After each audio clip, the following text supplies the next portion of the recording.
আসসালামু আলাইকুম আপুরা ভাইয়ারা। আজকে বিয়ের লেভেলে বুঝছেন আমাদের বাড়িতে ইলিশ মাছ আছে। তো ইলিশ মাছটা আইন না তো শরীর বিয়ের লেভেলে ভালো আসছিল না, কইছিলাম যে তুমি ফ্রিজে রাখে দাও। আমি দেখিও নাই যে কি ইলিশ মাছ আছে।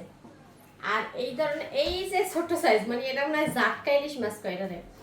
এই ছোট সাইজের ইলিশ মাছটা আমার বিয়ের পরে প্রথম হারে কিনতে দেখছি বুঝছেন। তো আবার যারা কমেন্ট করতে প্রথম ভিডিও দেখতে আসছেন তারা তো মনে করবেন যে আমি মুনিয়া ভাই মনে হয় চাপা মাছের কিছু নাই ভাই। কারণ মুই যে ভিডিও বানাই আমার আত্মীয় স্বজন রিলেটিভ যারা আছে বলছেন 14 গোষ্ঠী দেখে আর 14 গোষ্ঠী জানে যে আমার স্বামী 1-2 কেজি নিচে ইলিশ মাছ কিনলাম, কিন্তু আজকে এই জাটকা ইলিশ মাছ কিনবে না কেসে কইতেই না।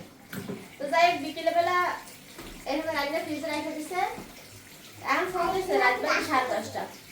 আর ফোন দিয়ে কইতাছে যে দেখো এই ইলিশ মাছটা সুন্দর করে ভাজিয়া গুনা গুনা করো। আবার মই না বুঝছেন মোকে মায়ের কইতেছে ওই মায়ের হার ইচ্ছে মতো হেয়ার জানে মশা হে হ্যান্ডে রান্না গ্রাম্য স্টাইলের ইলিশ মাছ গুনা খাইবে না বুঝছেন, মায়ের নামটা কইতেছে। তো যাই এইটা আপাতত বিলিয়ে দিলাম। মায়ের কুটি এখন রাত 10:30 এখন মায়ের কুটি ইলিশ মাছ রান্না করে।